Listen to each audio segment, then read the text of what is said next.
Naveed asked me to come give a tech talk, so I was very happy to do this. I was thinking about the topic, and there couldn't be a hotter topic than AI acceleration. And this is an area that I've worked in for a while, over a long period of time.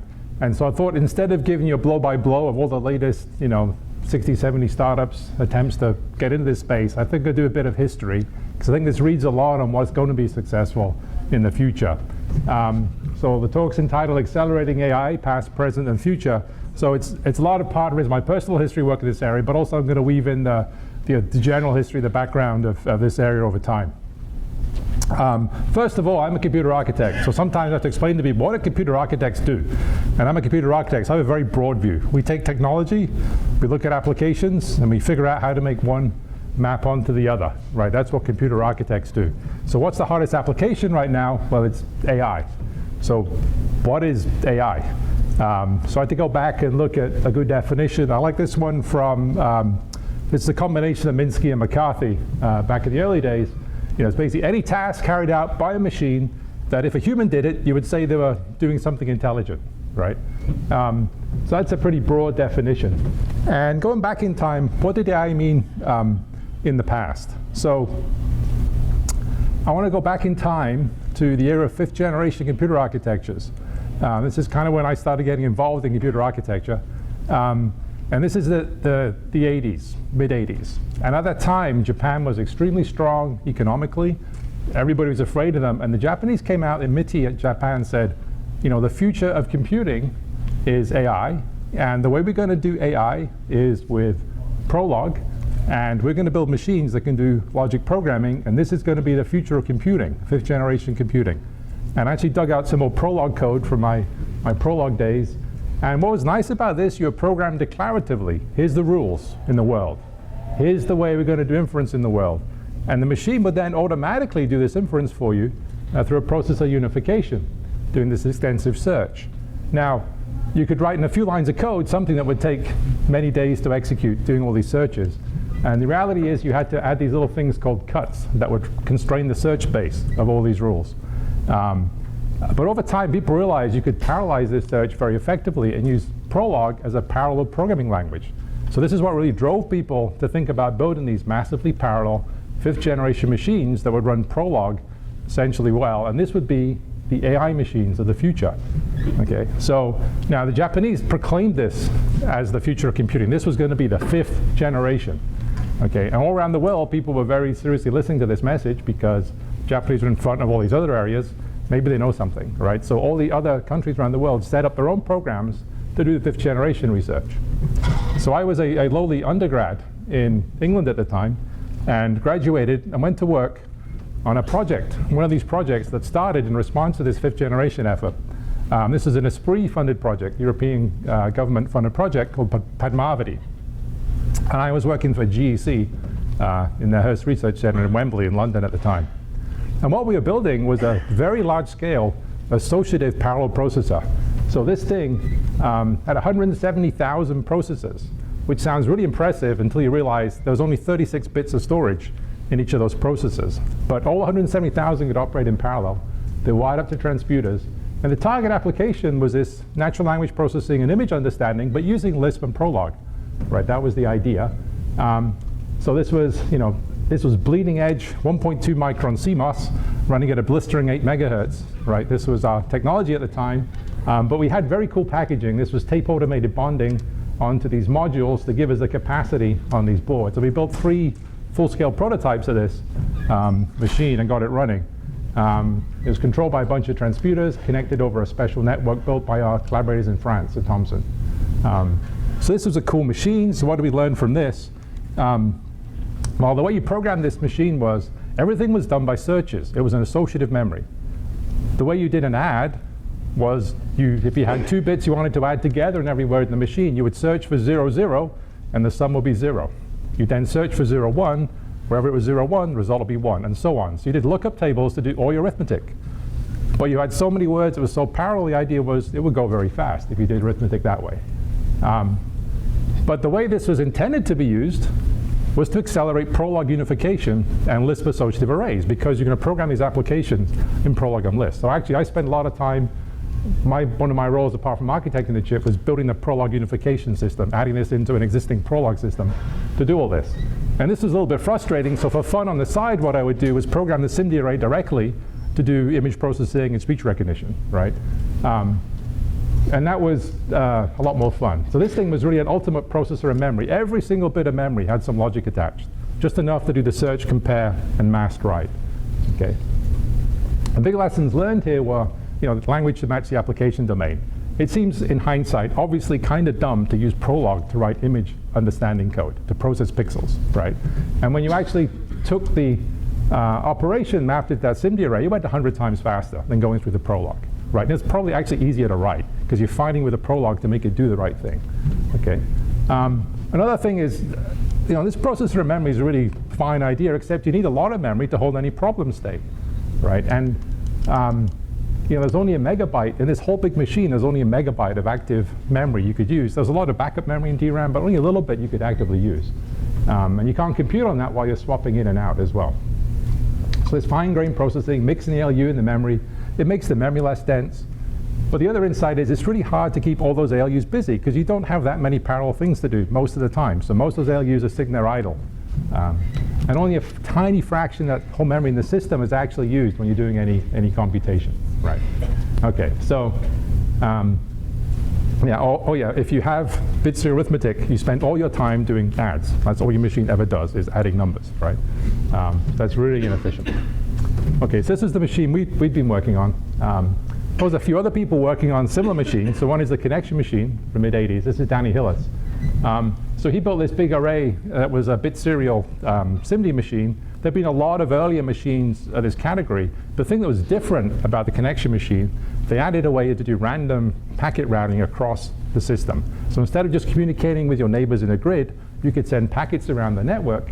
And why did they do that? It was to support symbolic networks where you're doing AI through message passing in these large-scale networks, right? So they added that feature, but people who use this machine, the only way to get any efficiency was by using the nearest neighbor mesh and coding down to the hardware. But this thing didn't really go at speed when you did this. It was a nice idea, but all the people who really did work coded down to the metal using the 2D mesh that was built into the hardware. That was the only efficient way of using the machine. It had this bit serial arithmetic, which was really slow. They realized this a couple years later. Whereas the first version they advertised as 65,000 one-bit processors, by the time they added the connection machine 2, they realized they did parallel arithmetic. They added single precision floating point units, and it really was 2,000 processors, each of 32 bits, right? That's really what they ended up using. And by the time they did the connection machine 5, they went to a RISC design plus vectors. This was a Spark. They used Spark machines, and they built some custom vector engines that sat on the side of those things to do the heavyweight compute. So I hear the reason they went from connection machine 1 to connection machine 2 to connection machine 5 was they were very paranoid at thinking machines, and they had a whole set of directories set up for connection machine 3 and 4, which are completely fake projects. So anybody invaded their network would go look there and assume this one was too far out to be real. Anyways, this was the connection machine. So again, this was designed for symbolic networks in AI. That was the intention at the time. All right. Okay, so now fast forward to 2015, there was all this effort put in 30 years ago building AI machines using Lisp and Prolog. So it's obvious now that everybody used Lisp Prolog to write their AI apps, right? And they're all using 5th generation machine to run these parallel AI programs, right? That's what's happening. No, right? No, so this didn't happen, right? So what did happen? Well, artificial neural networks. Now, actually, these have been around. This is the third wave of artificial neural networks. So the first one was back in the 50s and 60s with perceptrons. So Rosenblatt, proposed this idea, doing something analogous to the brain, single-layer perceptrons. Then the 80s, 90s was the big second wave of backpropagation through 2 or 3 layers, MLPs. This was a huge wave. I'll talk more about this. And then today we're buried in deep neural networks.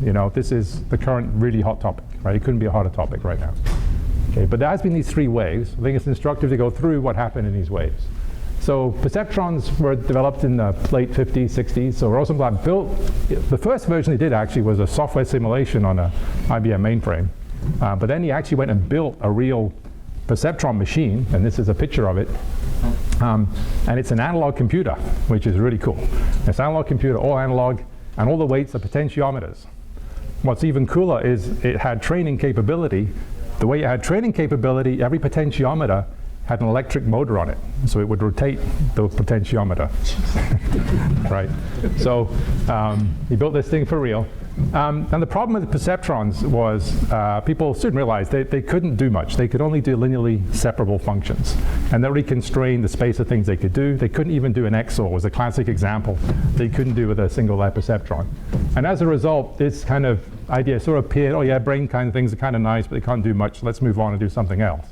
And really through the 70s and 80s, this symbolic approach to AI that was embodied in Lisp Prolog machines was what took over, right? So this kind of network stuff kind of went off into the background, neural network stuff.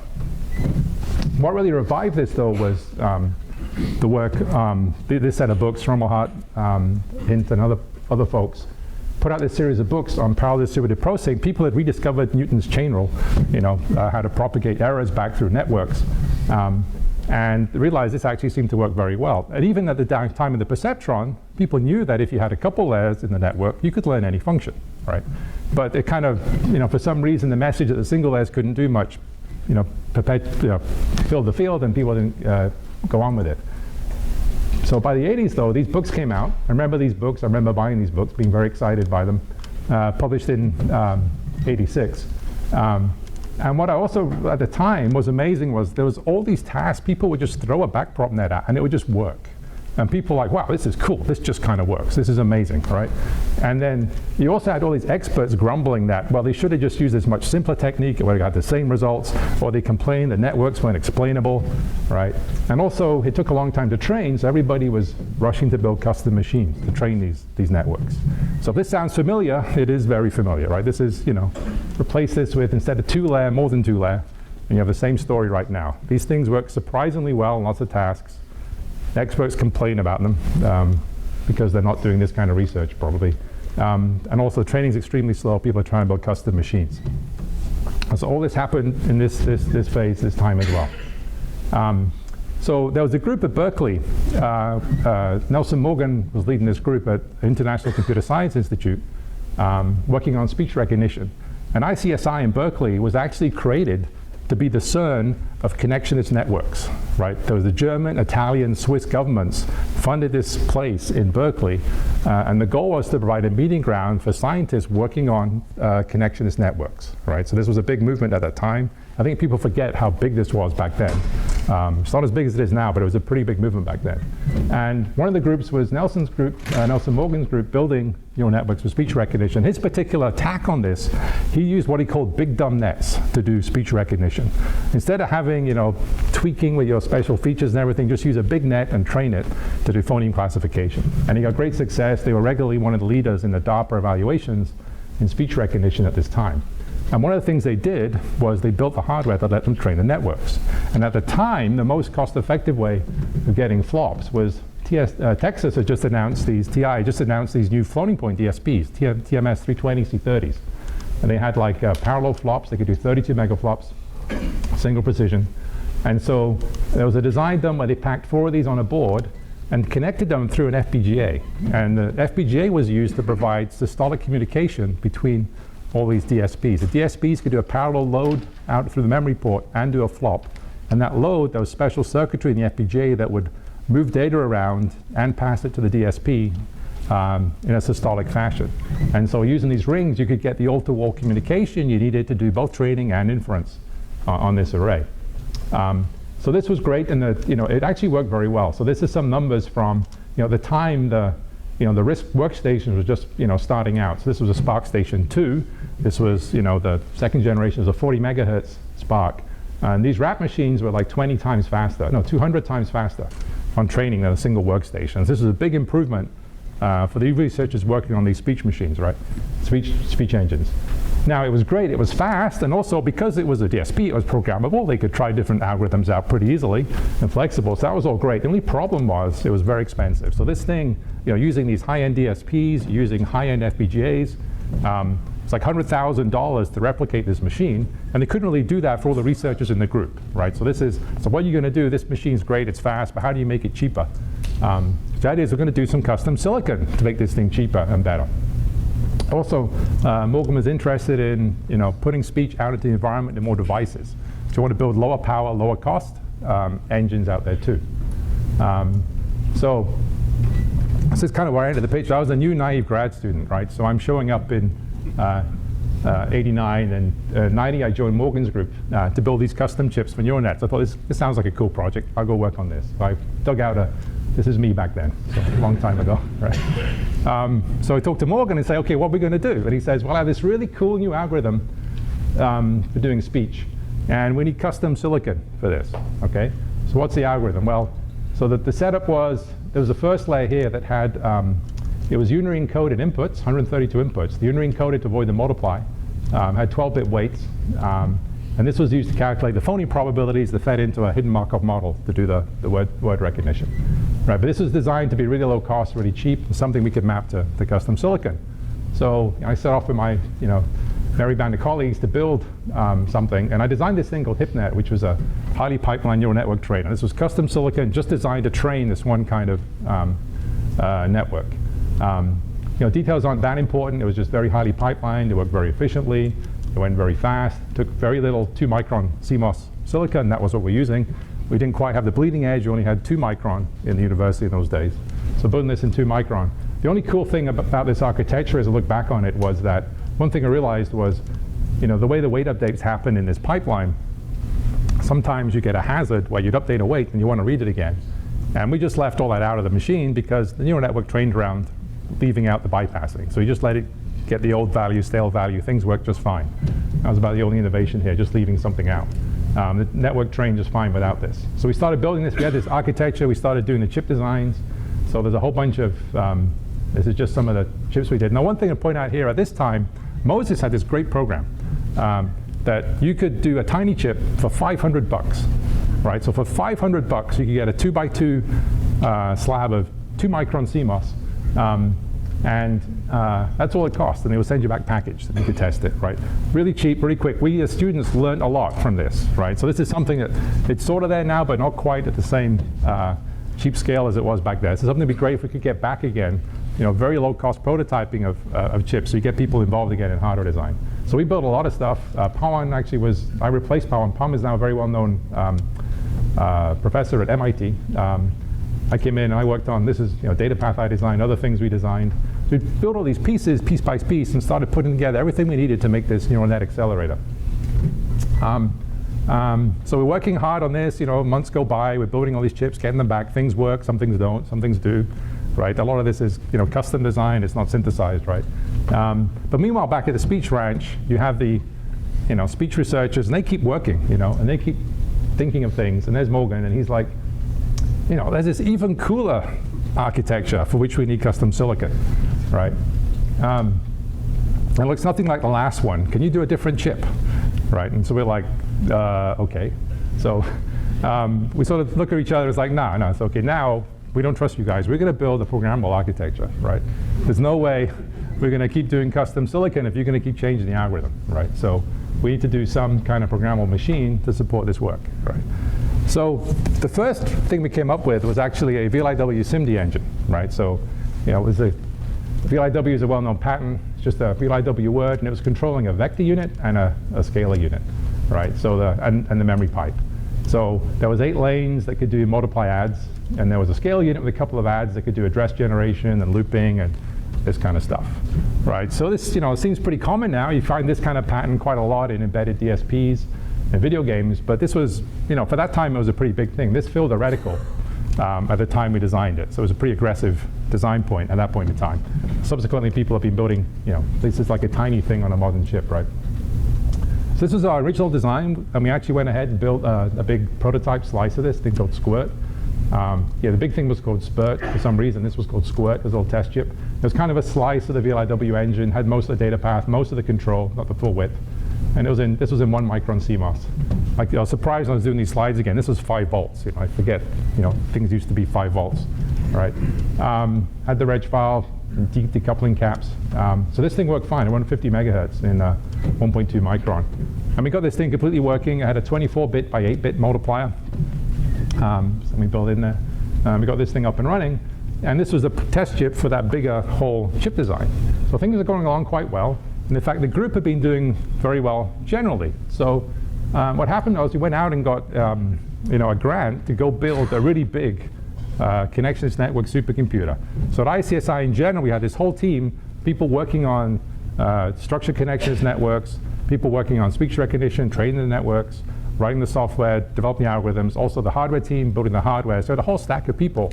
So we put a proposal in. We were going to build a Connectionist network supercomputer using the whole institute. And this was a very big project that I think was, $2 million a year or something in those dollars, which was quite a lot at the time for this group to build. And large number of people here worked on this. So a lot of my grad student colleagues. One I'll point out is Ben here. Ben Gomez, some of you may know now, he's actually the head of search at Google. So he went on to bigger, brighter things. But a lot of these other folks still see around. That's very cool. So this was a big project. And we learned a lot from the connection machine design that the enclosure is the most important part of any AI machine.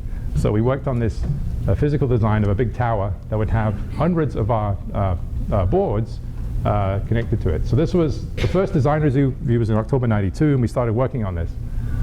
What we realized, though, was we were going to reuse our core that we've been building to put it in this bigger context, but we wanted it to be different. We had this as a different scale machine, a different kind of memory, different scale. The benchmark problem here was we wanted to evaluate, we thought this would push the frontiers of what you could do in neural network research, evaluate 1 million units with an average of 1,000 connections a unit for a billion connections 100 times a second. And if you work through the numbers, multiply it out, this ends up at being around 200 gigaops, right? Which is really aggressive at that time period. But these days it seems kind of pedestrian because if you look in your iPhone 10, the neural engine there claims to be doing 600 gigaops, right? The little chip. And so while we were trying to push the frontiers of computational neuroscience and other areas, what people use this for nowadays is animating emojis, right? So this is what all that power is being used for right now.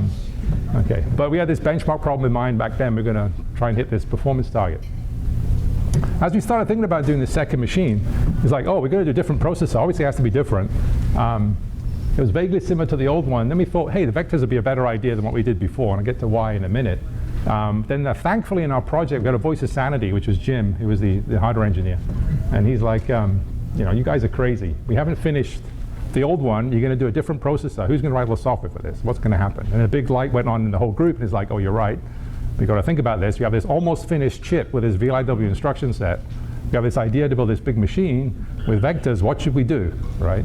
And the non-obvious but correct answer was we scrapped the VLIW machine that we've been building, right? So we had this thing working, designed, pretty much close to tape out. We'd filled the reticle with all the stuff, and we scrapped the whole thing.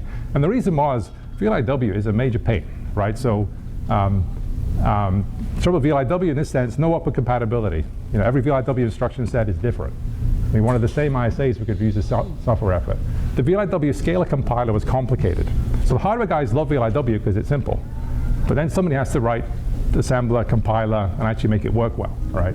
And the trade-off is simple hardware plus an extremely complicated compiler, or slightly more complicated hardware and just reuse standard compilers, right? That's a no-brainer to us, so we said we're going to move away from this. The assembly code was really tough to write. And remember, I was personally writing test code for this thing, and just writing the test code was too hard to do, keeping track of everything that was going on in the machine. So we just got rid of that. And the format was very rigid. Coping with dynamic events inside the pipeline was really hard. Also, it blew out the iCache, because you had to unroll loops, prologue, epilogue. So we kind of got fed up. We decided, we tried it, but this is not a good idea. And driving all this is software separate. So this is going to be a theme in the talk, right? So it's really all about software. Once you build the hardware, it's great, but you've got to have software. And the VLIW thing was getting in the way of us having software. So we abandoned this design that we'd almost finished and moved to doing the vector design. So T0 was the vector processor we ended up designing in this project, short for Torrent 0, T0. And this was a vector microprocessor. So the idea was very simple. Crays seemed pretty successful. They had a nice programming model. We'll just take a Cray and we'll put it on a chip, right? And this is what we really did. And this was actually the first single chip vector microprocessor, right? And so this is T0 here. We're going to take a standard RISC core and add a vector unit on the side. And the primary motivation here was the software support effort. We wanted to do different size vectors for the initial machine versus the later machine. We wanted to reuse all the standard software we'd have for that RISC processor in there. This is what really drove us to go to do this. So it was interesting to go back and look at our design choices, like which RISC should we use? So the general idea is we'll go build it around some RISC. So we considered Spark, HP Precision, PowerPC, and Alpha. Those are the RISCs that were out there at the time. And we chose MIPS after all this because it was the simplest, it had good software tools, you could get desktop workstations, from SGI, had a good development environment, and there was a 64-bit extension path. This was a nice RISC to choose to base your accelerator around. All these things were there, right? So then another question was, okay, great, now we're going to buy or build a MIPS core. Well, in those days, buying a core meant you bought a chip, right? So you couldn't buy, there was no soft cores. There wasn't Verilog, right? So you couldn't actually get it. Verilog was just kind of showing up with synthesis tools. It's very early days. We actually used early Berkeley versions of what later became those synthesis tools in building this chip, and they were very primitive, right? So there wasn't this softcore market at the time. And we didn't want to use a chip because we can add this coprocessor very tightly. Building a chip would have meant we'd have to deal with a really bad coprocessor interface that wasn't designed for this. Also, we wouldn't know what was in the chip, so we couldn't simulate the whole thing at the same time. So we decided instead, we'd just go build our own MIPS core. It doesn't seem that hard, I'll go build a MIPS core. We thought we should go talk to MIPS about this. So we actually went, visited MIPS and said, we're going to build this MIPS vector machine. Can we get a license to use MIPS on our processor? And they said, sure, academics, no problem. Okay, great, how much? $2 million, right? So this was $2 million in 1991. 92, right? Those are real dollars, right? So that was and we're like, no, we just can't afford this, there's no way. And all that we would have gotten for that was blessing and some test vectors, right? Like they weren't doing this, there was no softcore design, that was the cost. I remember this is stuck in my head. This is, if you're wondering where RISC-V came from, this is one of those experiences where like, this had to come from somewhere. Like, so this, we were just going to go build our own. So we just built the MIPS core. It wasn't that hard to do. We just verified against the MIPS core in the SGI Indigo we had. No problem. Didn't take very long. Built the RISC core. And we just left out the load word left, load word right instructions that we believed that they had a patent on, which they could sue us. So anybody who was at Lextra knows the story there. But we just left out the things that may have enabled MIPS to come after us. So we built this core, this chip. So it was the filled reticle.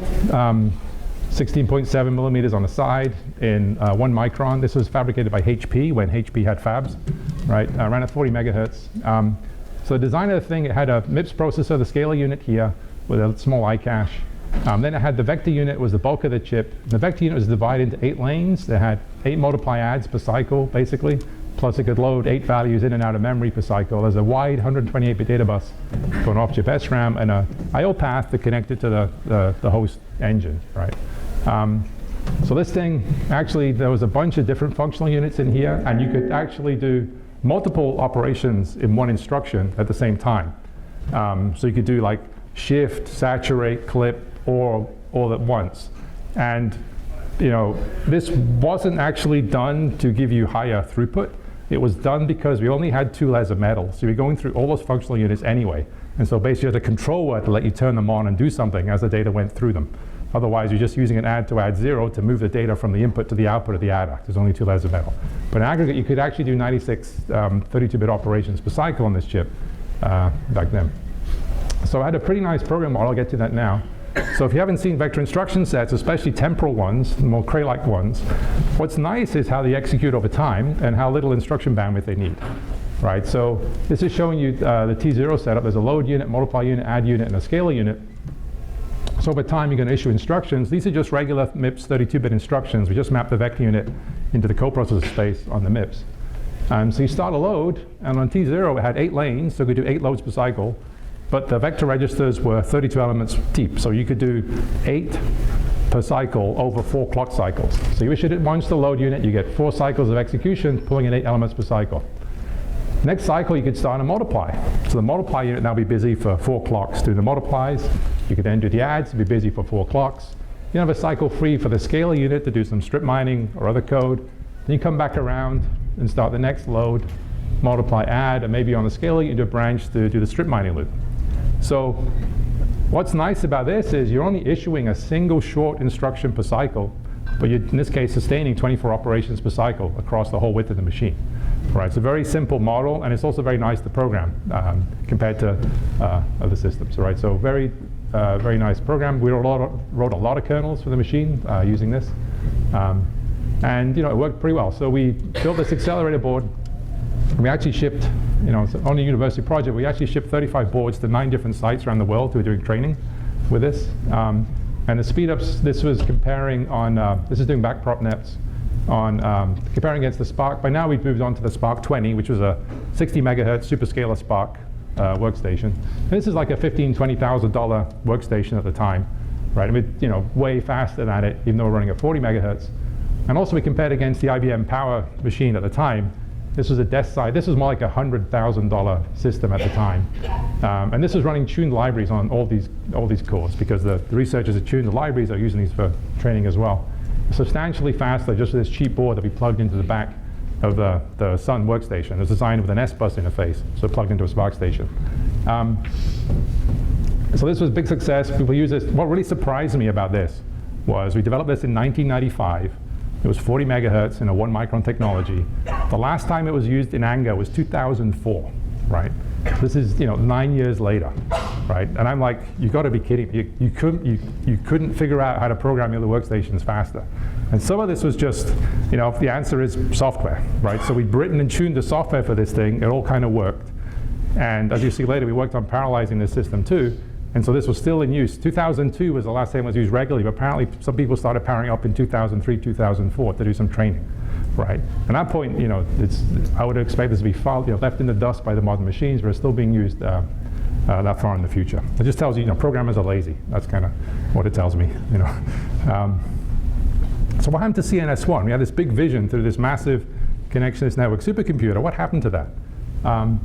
Well, we basically got exhausted doing the T0 thing. It took a bit longer than we thought, as everything does. But we did get as far as putting, this is what we call the compact edition. One of the students there actually soldered 4 of those boards into a single Spark station, so we could have 4 of the accelerators in his Spark box. But he had to have the lid off, and you had to have a big fan blowing from the side to keep the thing cool. But then, the cool thing then is you could do parallel training across those boards. So faster training meant you put 4 of these on the same bus. Here's a T0 chip with its local memory. And we did a lot of work at that time. Do you pattern parallel? Do you model parallel? How do you batch things up? We kind of explored this whole design space of how you make the training go faster across this array of parallel boards, right? And this was back in '97. We found we could get pretty good speed up. And this was actually the configuration. Towards the end, people were aggregating those boards and building single fast training engines to help this speech research go along, right? So you've probably seen this pitch before, recently, probably several times, right? Let's fill a reticle with fixed point vector processing, add some high bandwidth local memory, and attach a bunch of them to a server to accelerate neural network training, right? So basically it describes about 40 or 50 things I've seen in the last couple years, right? But it's kind of what we did back then as well, right? So obviously, with the technology is about 20,000 times less dense than the current day's technology, right? Yeah, that was kind of funny. That wasn't the only class of machine out there. There's a lot of other groups working on AI accelerators, specifically for neural network training. One of them was Uli Ramaka had a group out in Siemens, and they developed this machine called Synapse. And this is interesting today, a bunch of reasons. One is, this was actually based around a systolic matrix multiply engine. So it had each of the chips, these MA16s, they had an array of 4x4, 16-bit by 16-bit multipliers. You could cascade these in a bigger system with weight memory being fed in, and it basically do the big systolic matrix multiply operations that do neural network training. And Uli was famous at our place anyway, because he always said there's 3 equations that described all the neural nets, right? So they built this whole big machine around those 3 equations. It was a very complicated machine. It had 4 levels of program control. There was some 68,000s at the top level. Then there was 2 levels of microcode as well hidden in there. So this thing was a beast to program. And we actually got this machine at ICSI to do some training. And then we realized that we couldn't actually use it because it didn't support the activation function that the researchers were using now, which is radio basis functions. They didn't have that in this box. So we basically tried it out like, couldn't do anything, we had to ship it back, right? So building a custom accelerator is not programmable, cannot be changed. If you've realized that, if you figure out there's only 3 equations possible, and that's it. If you can't do those, then, if they don't fit your application, you're out of luck. That was kind of the mindset. But it was an interesting machine, and, I had to point the Google guys at this because I guess they hadn't looked this far back in the related work to figure out, they only looked back 15 years is what Norm said. We didn't go back 25 years. But this was, systolic array built for neural net training. And it was actually commercially sold as well. They sold a bunch of these boxes. So what happened to neural computers, right? So we talked about 5th generation, that didn't go anywhere. So what happened to neural computers? There was a very active community in the early 90s. Basically what happened was neural networks faded in popularity. People came up with different statistical methods that were better than the two-layer MLPs. That was part of it. The other part was, Intel introduced MMX in 1992. So the main things these accelerators were exploiting was, narrow fixed point arithmetic, data parallelism, and locality, right? But the general purpose microprocessors, once they went to MMX, which they did not for neural net training, but so you could actually do MPEG decode on your workstation, that was the motivation. When they added that in, it kind of sort of sounded the death knell for programmable neural computers. So I remember I was asked to write a survey, like a retrospective on programmable neural computers in 2000. It appeared in 2002 in the Handbook of Brain Theory, Neural Networks, Arbib's book. I remember like this, I pulled this out, a continuing tremendous investment placed in high volume microprocessors ensures these will be the most advanced, most aggressive. Given these trends, there's big reduced interest in future special purpose neural computers, right? So early 90s, general purpose computing is on this, meteoric rise. Like you're on Moore's law scaling, Dennard scaling is still in play. So basically building these specialized engines didn't make any sense. You're competing, at this point, once the multimedia stuff got added to the processors, they really were doing all the things, all the tricks you had been doing to get better performance on the programmable neural computer side, right? So basically it's all kind of faded away. Also with neural networks not being that popular, that sort of, that hype disappeared sometime in the 90s.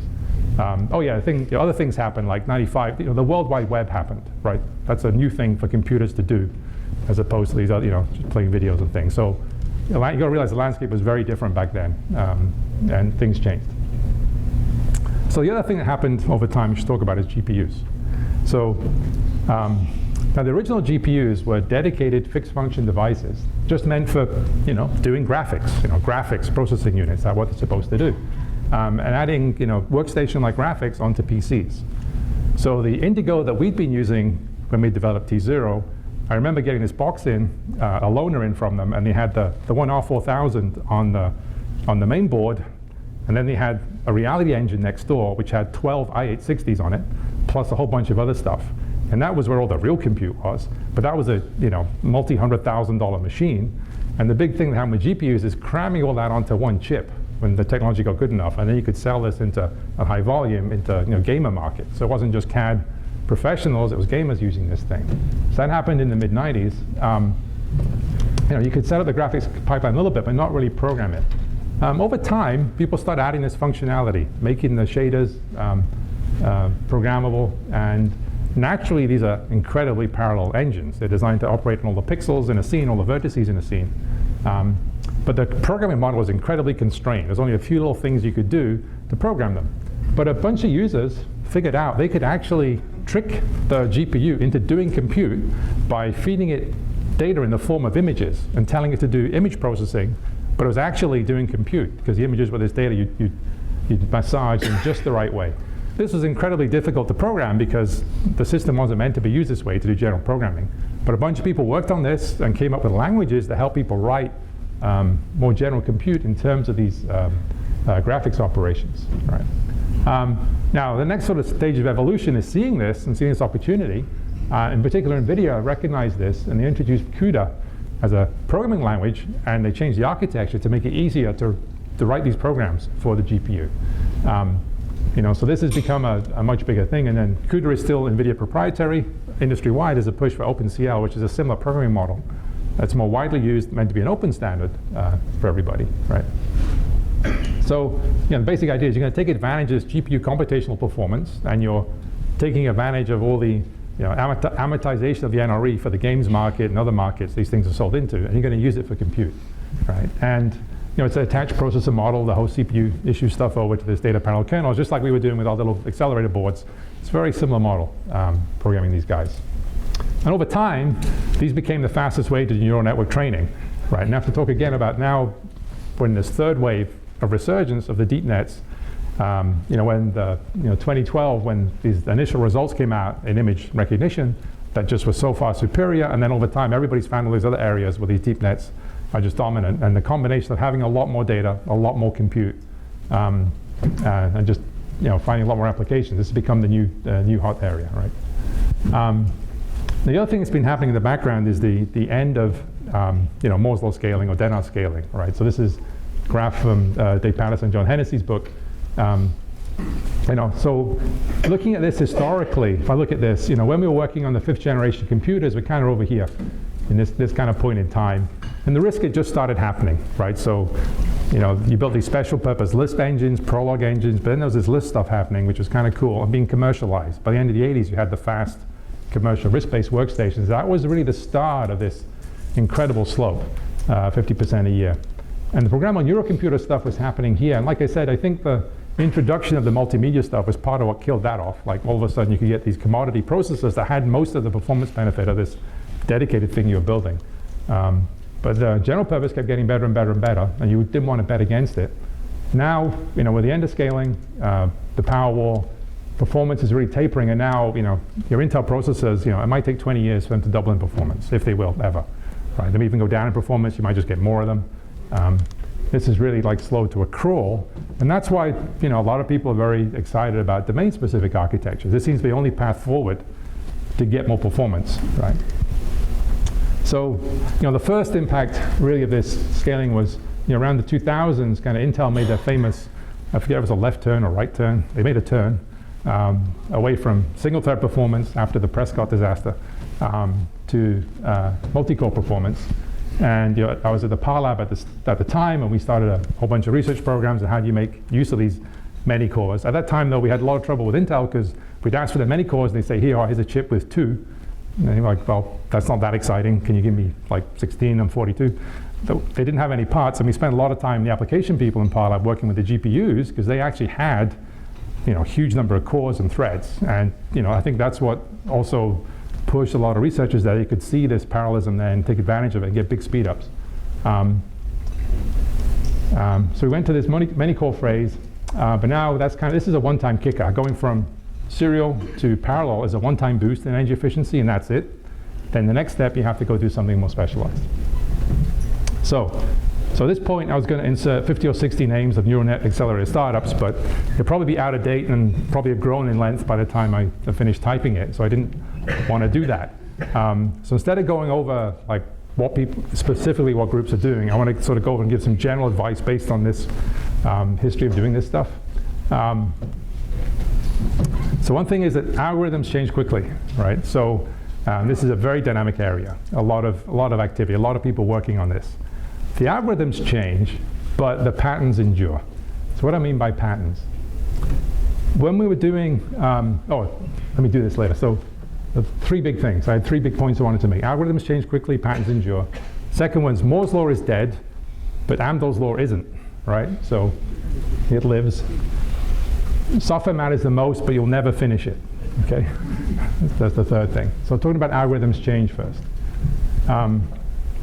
So when we created the Parlab back in those days when the many-core thing was happening, we tried to make sense of parallel computing. Like, you can't just take a bunch of C code somebody throws at you and say, make it go parallel.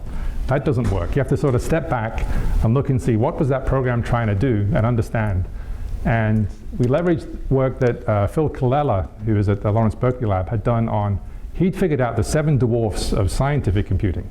And what he'd figured out was that looking at all scientific computing, what had been done in the previous 50 years, what's been doing right now, and what's probably going to be happening in the future, he figured out all boiled down to about 7 kinds of computation that are always being done. So we're always doing sparse and dense linear algebra.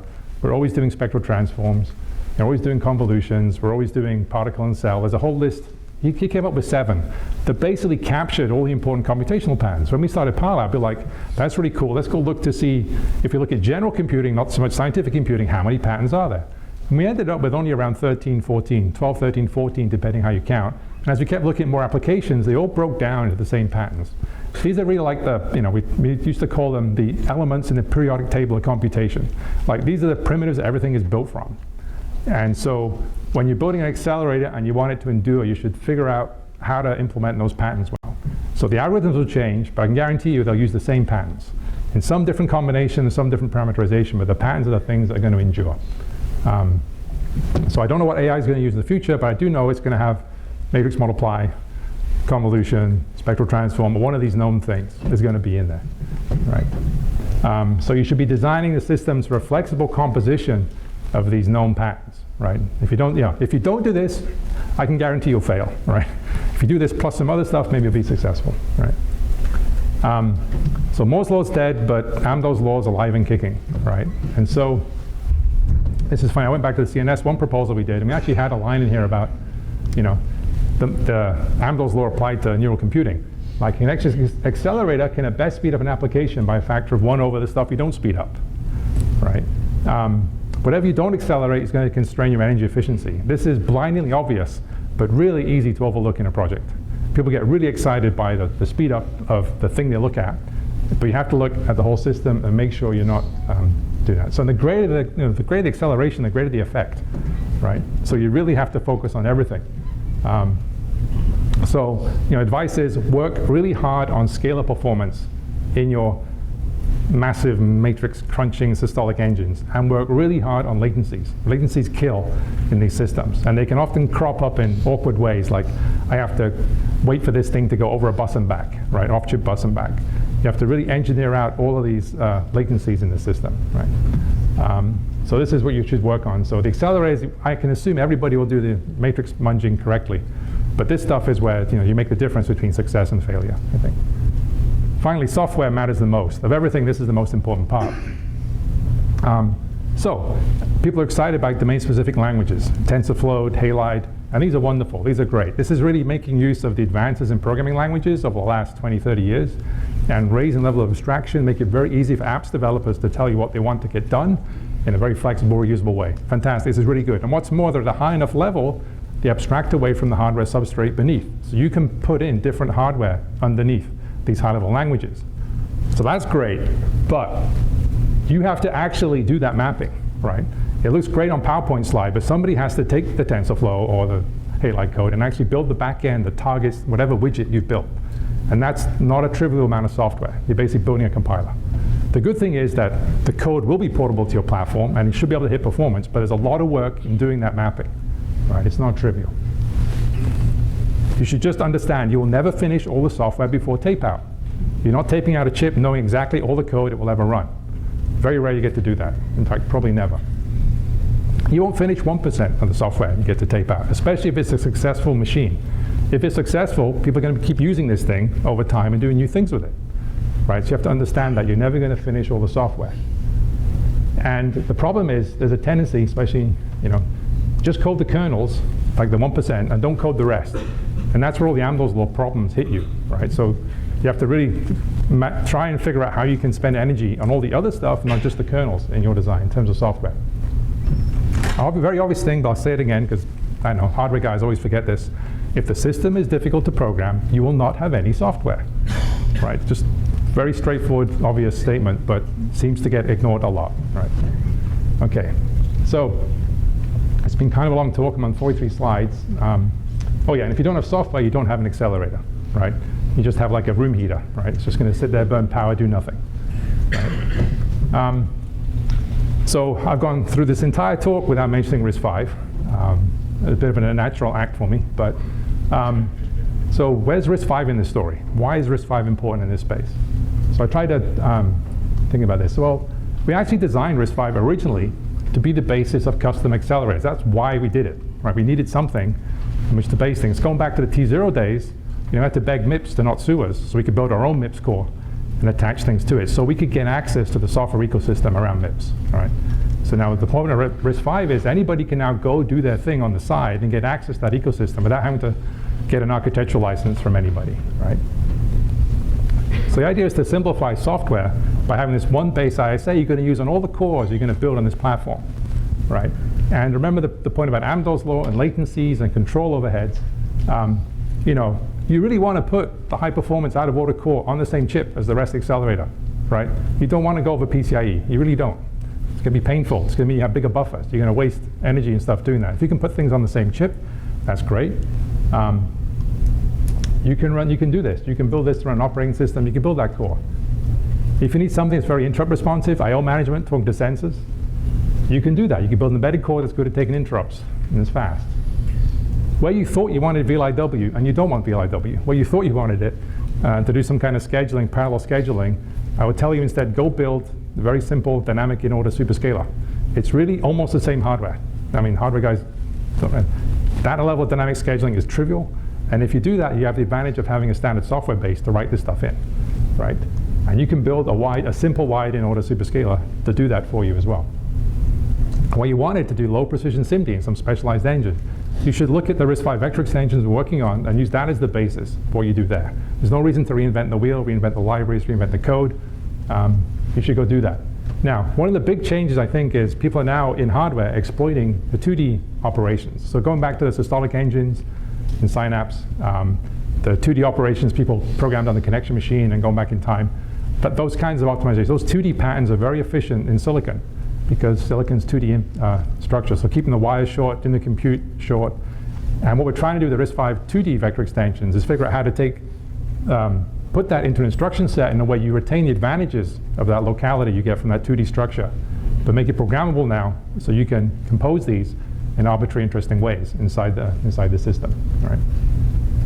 Now, of course, there's always going to be secret sauce. I think the biggest, I find, I talk to a lot of people, so I hear a lot about people's, proprietary floating point formats, fixed point formats. I think it's great. Everybody thinks they're so wonderful. I mean, there's only so many ways you can split something into exponent, mantissa, and a few bits, right? It's great people want to do that. But if you want to do that, the secret sauce stuff, you can add custom extensions to handle those numeric types inside RISC-V, right? So, but the big advantage really on the software side, if you can do this for all those pieces of stuff that you would have on that chip, the nice thing is it really helps the software team. You now have sort of same memory model, same kind of synchronization primitives. The compiler tool flow is the same. The little trivial detail is the C compiler is going to pack the data structures the same way across all these cores, right? You get debug that looks the same, tracing that looks the same across all these cores. And this is all being standardized, all this stuff. So this is really the appeal of RISC-V in this space. You're going to want to do all these specialized things for all the specialized components on the chip. We kind of designed RISC-V to be kind of good as a base. I'm not saying it's perfect, but the benefit of doing something that's slightly better when you lose all of this, I think is why we're saying you should go use RISC-V as a base for all these accelerator work. And that's it. Thank you.